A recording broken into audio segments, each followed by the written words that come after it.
ಕರ್ನಾಟಕ ವಿಧಾನ ಪರಿಷತ್ಗೆ ದ್ವಿತೀಯ ಬಾರಿಗೆ ಶಾಸಕರಾಗಿ ಆಯ್ಕೆಯಾದ ಐವನ್ ಡಿಸೋಜಾ ಅವರಿಗೆ ಬೀದರ್ನ ಖಾಸಗಿ ಫಂಕ್ಷನ್ ಹಾಲ್ನಲ್ಲಿ ಬೀದರ್ ಕ್ರೈಸ್ತ ಮುಖಂಡರ ನೇತೃತ್ವದಲ್ಲಿ ಅಭಿನಂದನಾ ಸಮಾರಂಭ ಹಮ್ಮಿಕೊಳ್ಳಲಾಯಿತು. ಹಲಿಗೆ ಬಾರಿಸುವ ಮೂಲಕ ಮೊದಲಿಗೆ ಐವನ್ ಡಿಸೋಜಾ ಅವರಿಗೆ ಅದ್ದೂರಿ ಸ್ವಾಗತ ಕೋರಲಾಯಿತು. ಬಳಿಕ ಬೀದರ್ನ ಎಲ್ಲಾ ಕ್ರೈಸ್ತ ಮುಖಂಡರು ಐವನ್ ಡಿಸೋಜಾ ಅವರಿಗೆ ಆತ್ಮೀಯವಾಗಿ ಬೃಹತ್ ಹೂವಿನ ಮಾಲಾರ್ಪಣೆ ಮಾಡುವ ಮೂಲಕ ಹೂಗುಚ್ಛ ನೀಡುವ ಮೂಲಕ ಸನ್ಮಾನಿಸಿ ಅಭಿನಂದನೆ ಸಲ್ಲಿಸಿದರು. ಸನ್ಮಾನ ಸ್ವೀಕರಿಸಿ ಐವನ್ ಡಿಸೋಜಾ ಅವರು ಮಾತನಾಡಿ, ಇವತ್ತು ಎಲ್ಲರ ಪ್ರೀತಿ ಆಶೀರ್ವಾದ ಪ್ರಾರ್ಥನೆಯಿಂದಾಗಿ ನಾನು ಈ ಸ್ಥಾನಮಾನದಲ್ಲಿ ಇದ್ದೇನೆ. ಇದು ನನಗೆ ಜವಾಬ್ದಾರಿಯುತ ಸ್ಥಾನವಾಗಿದೆ. ರಾಜಕೀಯ ಎನ್ನುವಂಥದ್ದು ಹೂವು ಮುಳ್ಳಿನ ಹಾಸಿಗೆ ಇದ್ದಂತೆ. ಅದನ್ನ ಯಾರು ಯಾವ ರೀತಿ ಭಾವಿಸ್ತಾರೆ ಆ ರೀತಿ ಅವರಿಗೆ ಭಾಸವಾಗುತ್ತದೆ ಎಂದರು. ನಾವು ಬಹಳ ಜಾಗೃತಿಯಿಂದ ಕೆಲಸ ಮಾಡಬೇಕಾಗುತ್ತದೆ. ವಿಧಾನಸಭೆ ಆಗಿರಲಿ, ವಿಧಾನ ಪರಿಷತ್ತು ಇರಲಿ, ಲೋಕಸಭೆ ಇರಲಿ ಅಥವಾ ರಾಜ್ಯಸಭೆ ಯಾವುದೇ ಇದ್ರೂ ಕೂಡ ಸಮಾಜದ ಜನರು ಕಷ್ಟ ಕಾರ್ಪಣ್ಯಗಳಿಗೆ ಸ್ಪಂದಿಸಬೇಕು ಅಂತ ನಿರೀಕ್ಷೆ ಇಡ್ತಾರೆ. ಆದರೆ ಇವತ್ತಿನ ರಾಜಕೀಯದಲ್ಲಿ ಎಲ್ಲರಿಗೂ ಸಹಾಯ ಮಾಡುವ ಪರಿಸ್ಥಿತಿ ಇರುವುದಿಲ್ಲ. ಎಲ್ಲರನ್ನ ಸಂತೋಷಪಡಿಸಲು ಸಾಧ್ಯವಾಗುವುದಿಲ್ಲ. ಒಬ್ಬ ಯಶಸ್ವಿ ರಾಜಕಾರಣಿಯಾಗಬೇಕಾದ್ರೆ ಪ್ರೀತಿ ವಿಶ್ವಾಸದಿಂದ ಮಾತ್ರ ಸಾಧ್ಯವಾಗುತ್ತದೆ. ಅದರಲ್ಲೂ ಜವಾಬ್ದಾರಿತ ಸ್ಥಾನದಲ್ಲಿ ಇರುವ ನಾವುಗಳು ನಮ್ಮಿಂದಾದರೆ ಒಂದು ವೇಳೆ ಆ ಒಂದು ಕೆಲಸ ನಮ್ಮಿಂದ ಆದರೆ ಆಗುತ್ತದೆ ಅಂತ ಅಥವಾ ಇಲ್ಲವಾದಲ್ಲಿ ಆಗಲ್ಲ ಅಂತ ನೇರವಾಗಿ ತಿಳಿ ಹೇಳಿಬಿಡಬೇಕು ಎಂದರು. ಅಧಿಕಾರ ಇರಲಿ ಇರದೇ ಇರಲಿ, ದೇವರು ನಮಗೆ ಆ ಒಂದು ಶಕ್ತಿ ಸಾಮರ್ಥ್ಯ ಅಂತ ನೀಡಿದಾಗ ಜನಸೇವೆ ಮಾಡಲು ಮುಂದೆ ಬರಬೇಕು ಎಂದರು. ಸಮುದಾಯದ ಜನರ ಅಭಿವೃದ್ಧಿಗೆ ಪ್ರೋತ್ಸಾಹಕ್ಕೆ ನಾನು ಯಾವಾಗಲೂ ಕೂಡ ಸಿದ್ಧನಾಗಿರ್ತೇನೆ, ಬದ್ಧನಾಗಿರ್ತೇನೆ. ಯಾರಿಗೆ ಏನೇ ಸಮಸ್ಯೆಗಳಿದ್ರೂ ಕೂಡ ನನ್ನ ಕಚೇರಿಗೆ ಬಂದು ಭೇಟಿ ಮಾಡಬಹುದಾಗಿದೆ ಎಂದು ತಿಳಿಸಿದರು. ಈ ಸಂದರ್ಭದಲ್ಲಿ ರೆವರೆಂಡ್ ಘನ MP Jayapal, father John Wesley, ಮಾಜಿ ಬೋರ್ಡಾಧ್ಯಕ್ಷ ಸಂಜಯ್ ಜಾಗೀರ್ದಾರ್, ಕೆಪಿಸಿಸಿ ಮಹಿಳಾ ಘಟಕದ ಅಧ್ಯಕ್ಷೆ Vanila Suryavanshi, Sunil Bachchan, SP Rajashekhar, Philip, George Fernandes, Shyamrao Bambulgi, Anil Jadhav, Abdul Mannan Seth, Yesudas Anadore, Annarao Patil Navadgeri, Moses Ninnakar, Richard ಸೇರಿದಂತೆ ಕ್ರೈಸ್ತ ಮುಖಂಡರು ಭಾಗಿಯಾಗಿದ್ದರು.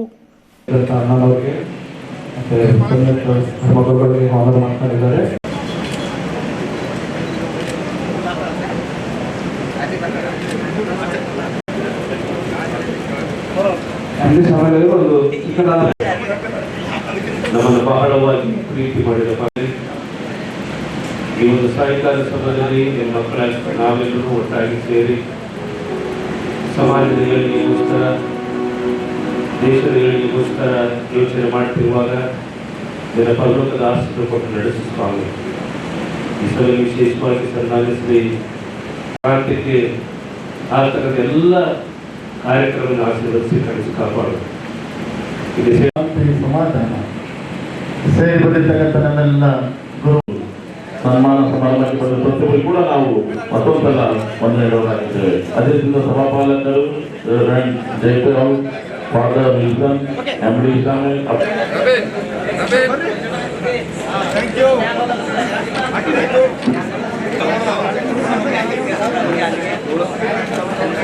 ಮಧ್ಯದಲ್ಲಿರ್ತಕ್ಕಂಥ ಧರ್ಮಗುರುಗಳಾದಂಥ ರೆವರೆಂಡ್ ಎಸ್ ಪಿ ಜಯಪಾಲ್ ಅವರಿಗೂ ಹಾಗೂ ಫಾದರ್ ವಿಲ್ಸನ್ ಅವರಿಗೂ ವೇದಿಕೆ ಮೇಲೆ ಆಹ್ವಾನಿಸುತ್ತೇನೆ. ಅದೇ ರೀತಿ ಐವನ್ ಡಿಸೋಜಾ ವೇದಿಕೆ ಮೇಲೆ ಬರಬೇಕು. ಆಮೇಲೆ ಇನ್ನೊಂದು ವಿಷಯ ನಾನು ಹೇಳಕ್ಕೆ ಇಷ್ಟಪಡ್ತೇನೆ, ಇಲ್ಲಿ ಯಾರು ಅನ್ಯತಾ ಭಾವಿಸಬಾರದು. ಇದು ಒಂದು ನಮ್ಮವರದೇ ಒಂದು ಕಾರ್ಯಕ್ರಮ ಆಗಿರ್ತಕ್ಕಂಥದ್ರಿಂದ ನಾವು ಯಾರನ್ನ ವೇದಿಕೆ ಮೇಲೆ ಕರೀತಲ್ಲ. ಧರ್ಮಗುರುಗಳು ಮತ್ತು ನಮ್ಮ ಇವತ್ತಿನ ಏನಂತಾರೆ centre of attraction Ivan D'Souza ಅವರಿಗೆ ಮಾತ್ರ ನಾವು ವೇದಿಕೆ ಮೇಲೆ ಆರಂಭಿಸ್ತಾ ಇದ್ದೇವೆ. ಹಾಗಾಗಿ ಬೇರೆ ಯಾರು ಅನ್ಯತಾ ಭಾವಿಸಬಾರ್ದು ಅಂತ ಹೇಳಿ ನಾನೊಂದು ವಿನಂತಿ.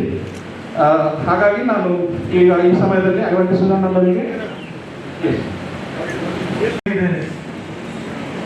ಬಹುಶಃ ಇವತ್ತು ರಾಜಕಾರಣ ಅಂತ ಹೇಳಿದ್ರೆ ಯಾರಿಗೂ ತನ್ನದೇ ಆದ ಸ್ವಾರ್ಥ ಸಾಧನೆಗಾಗಿ ಇರುವಂತಹದ್ದು ಅಂತೇಳಿ ಜನಸಾಮಾನ್ಯರ ಮನಸ್ಸಿನಲ್ಲಿದೆ. ಇವತ್ತು ರಾಜಕೀಯ ಅಂದರೆ ಅದು ಗುಲಾಬಿ ಹೂಗಳ ಆಸೆಗೆ ಅಲ್ಲ. ರಾಜಕಾರಣ ಅಂತ ಹೇಳಿದ್ರೆ ಅದೊಂದು ಮುಳ್ಳಿನ ಆಸೆ. ಆ ಹಾಸಿಗೆಯಲ್ಲಿ ಮಲಗಬೇಕಾದ್ರೆ ನಾವು ಬಹಳ ಜಾಗರೂಕತೆಯಿಂದ ಮುಳ್ಳು ತಾಗಬಾರ್ದು, ಹಾಸಿಗೆಗೆ ತೂತಾಗಬಾರ್ದು, ದೇಹಕ್ಕೆ ತೊಂದರೆ ಆಗಬಾರ್ದು. ಆ ರೀತಿಯಲ್ಲಿ ಸಮಾಜದಲ್ಲಿ ಇವತ್ತು ನಾವು ನಡೆದುಕೊಂಡು ಹೋಗುವಂತಹದ್ದು ಬಹಳ ಅಗತ್ಯತೆ ಇದೆ. ಇವತ್ತು ಸಮಾಜ ಓರ್ವ ಶಾಸಕನಾದಾಗ ಅದು ವಿಧಾನಸಭೆ ಇರಲಿ, ವಿಧಾನ ಪರಿಷತ್ ಇರಲಿ, ಲೋಕಸಭೆ ಇರಲಿ, ರಾಜ್ಯಸಭೆ ಇರಲಿ, ಒಬ್ಬ ಸದಸ್ಯನಾದಾಗ ಸಮಾಜದಲ್ಲಿ ಬಹಳಷ್ಟು ಜನರು ತಮ್ಮನ್ನ ತುಂಬ ಸಹಾಯವನ್ನು ನಿರೀಕ್ಷೆ ಮಾಡ್ತಾರೆ. ತಮ್ಮ ಕಷ್ಟ ಕಾರ್ಪಣ್ಯಗಳಿಗೆ ಸ್ಪಂದಿಸಬೇಕು ಅಂತೇಳಿ ಜನ ನಿರೀಕ್ಷೆ ಮಾಡ್ತಾರೆ. ಆದರೆ ಇವತ್ತಿನ ರಾಜಕಾರಣ ಎಲ್ಲರಿಗೂ ಸಹಾಯ ಮಾಡುವ ಪರಿಸ್ಥಿತಿಯಲ್ಲಿ ಇಲ್ಲ, ಅದು ಕಷ್ಟಕರವಾಗಿದೆ. ಹಾಗಾಗಿ ಸಮಾಜದಲ್ಲಿ ನಾವು ಜನರನ್ನ ಹಿಡಿದುಕೊಂಡು ಹೊಂದಿಕೊಂಡು ಸಮಾಜ ಎಲ್ಲ ವರ್ಗದ ಜನರನ್ನ ಪ್ರೀತಿ ವಿಶ್ವಾಸದಿಂದ ನಮ್ಮೊಳಗೆ ತೆಗೆದುಕೊಂಡು ನಾವು ಸಮಾಜದಲ್ಲಿ ಮುನ್ನಡೆದಾಗ ಒಬ್ಬ ಯಶಸ್ವಿ ರಾಜಕಾರಣಿ ಆಗಲಿಕ್ಕೆ ಸಾಧ್ಯ ಇದೆ.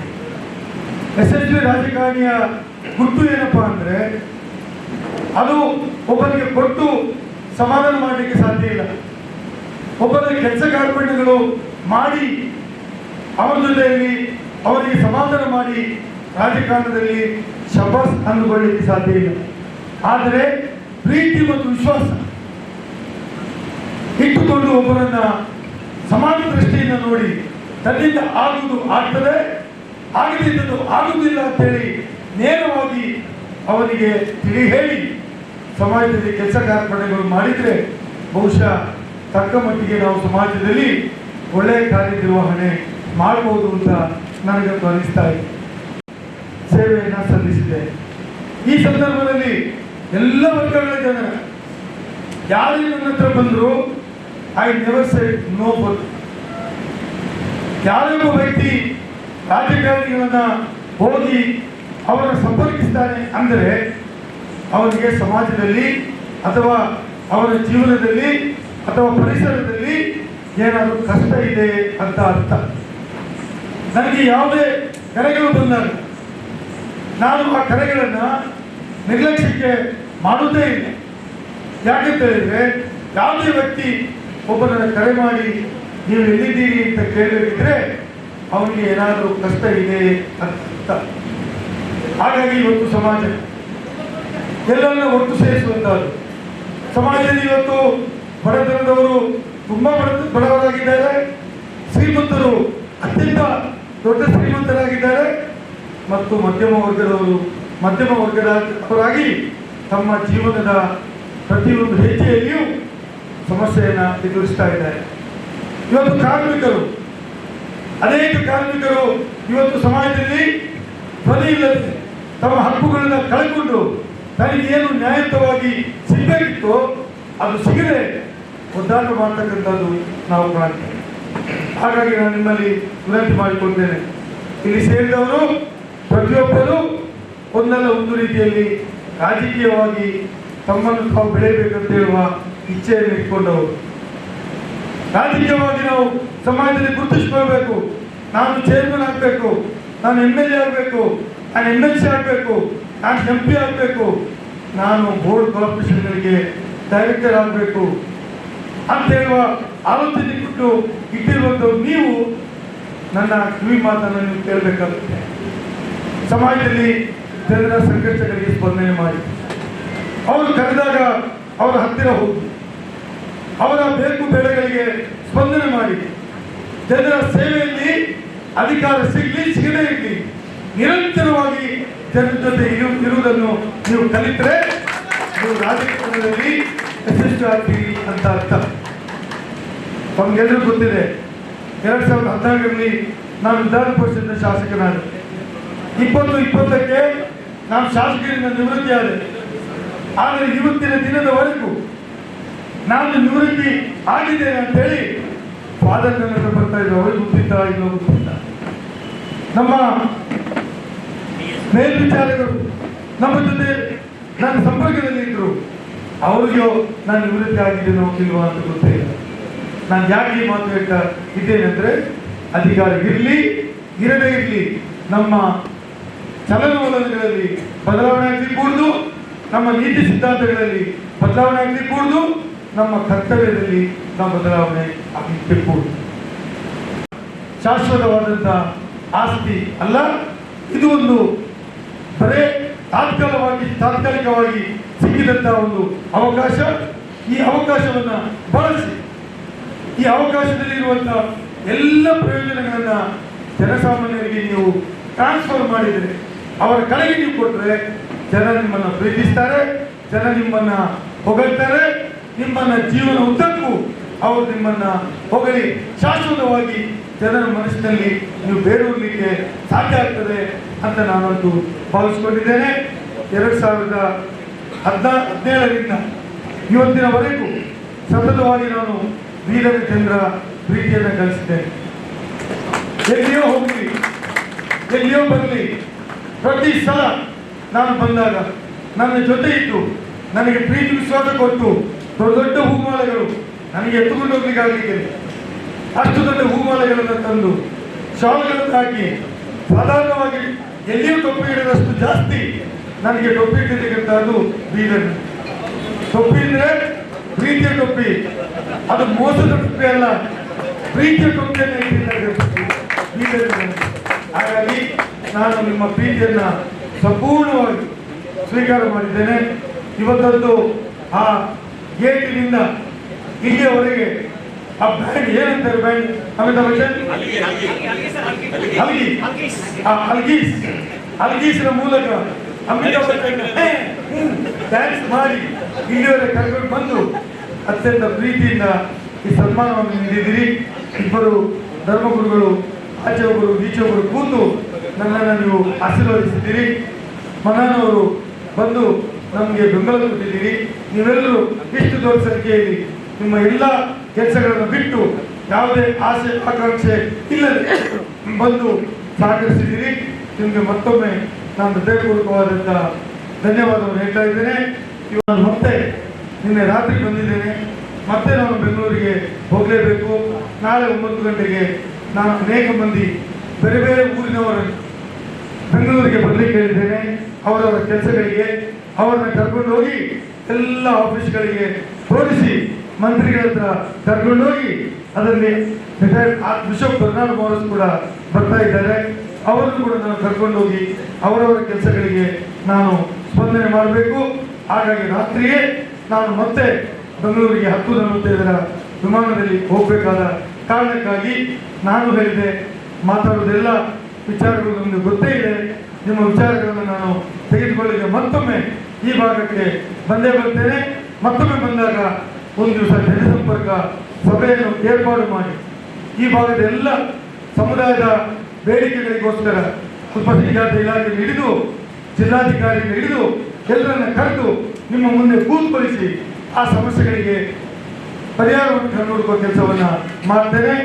ಬೆಂಗಳೂರಿಗೆ ಬಂದಾಗ 5ನೇ ಬ್ಲಾಕ್ ಶಾಸಕರ ಭವನದಲ್ಲಿ 5ನೇ ಬ್ಲಾಕ್ ಇದೆ.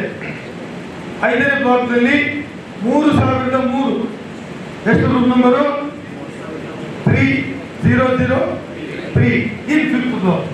ಅಲ್ಲಿ ಶಿವರಾಮ್ ಅಂತ ನನ್ನ PA ಇದ್ದೇ ಇರ್ತಾನೆ. ಯಾವುದೇ ಕೆಲಸಗಳಿದ್ದಾಗ ನೀವು ನನಗೂ ಸಂಪರ್ಕ ಮಾಡಬಹುದು.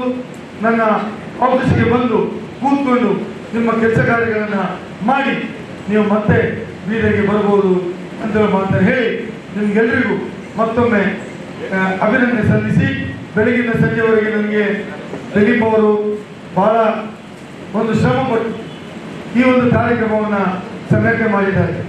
ಅವರು ಹೇಳ್ತಾ ಇದ್ರು, ನಾನು ಎಲ್ಲ ಕಡೆ ಹೋಗಿ ಒಂದು ವಾರದ ಅವಧಿಯಲ್ಲಿ ಎಲ್ಲ ಕಡೆ ಹೋಗಿ ನಿಮ್ಮೆಲ್ಲರಿಗೆ ಸೇರಿಸಿ ಸುಮಾರು 16 ಕಾರ್ಯಕ್ರಮಗಳು ಏನೇ ಅಡೆತಡೆ ಇದ್ರೂ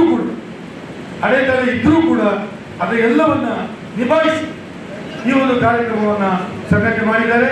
ಮತ್ತೆ ಅದಕ್ಕೆ ನಮ್ಮ ಎಲ್ಲ ನಾಯಕರುಗಳು, ಅದು ನಾನು ಹೆಸರು ಹೇಳಿದರೆ ಒಬ್ಬರದ್ದು ಹೇಳಿದೆ, ಒಬ್ಬರದ್ದು ಬಿಟ್ಟೆ ಅಂತ ಆಗ್ತದೆ, ಎಲ್ಲರನ್ನ ನಾನು ಸೇರಿಸಿ ಎಲ್ಲರವರಿಗೆ ಸಂಪೂರ್ಣವಾಗಿ ಸಹಕಾರವನ್ನು ಕೊಟ್ಟಿದ್ದಾರೆ. ಆ ಸಹಕಾರ ಕೊಟ್ಟದಕ್ಕಾಗಿ ಮತ್ತೊಮ್ಮೆ ನಾನು ನಿಮಗೆ ಅಭಿನಂದನೆ ಸಲ್ಲಿಸಿ, ಬಹಳ ಯಶಸ್ವಿ ಕಾರ್ಯಕ್ರಮವನ್ನು ನೀವು ಸಂಘಟನೆ ಮಾಡಿದ್ದೀರಿ. ಯಶಸ್ವಿ ಕಾರ್ಯಕ್ರಮ ಇವತ್ತು ಬೀದರ್ನಲ್ಲಿ ನಡೆದಿದೆ. ಈ ಯಶಸ್ವಿ ಕಾರ್ಯಕ್ರಮಕ್ಕೆ ಹಿಂದೆ ನಿಮ್ಮ ಎಲ್ಲರ ಶ್ರಮ ಇದೆ ಅಂತ ಹೇಳುವ ಮಾತನ್ನು ಮತ್ತೊಮ್ಮೆ ಹೇಳಿ ನಿಮ್ಗೆಲ್ಲರಿಗೂ ಶುಭವನ್ನು ಕೋರಿ ನಿಮಗೆ ವಂದನೆಯನ್ನು ಸಲ್ಲಿಸ್ತೇನೆ. ಎಲ್ಲರಿಗೂ ಶುಭವಾಗಲಿ. ಜೈ ಕರ್ನಾಟಕ, ಜೈ ಬೀದರ್.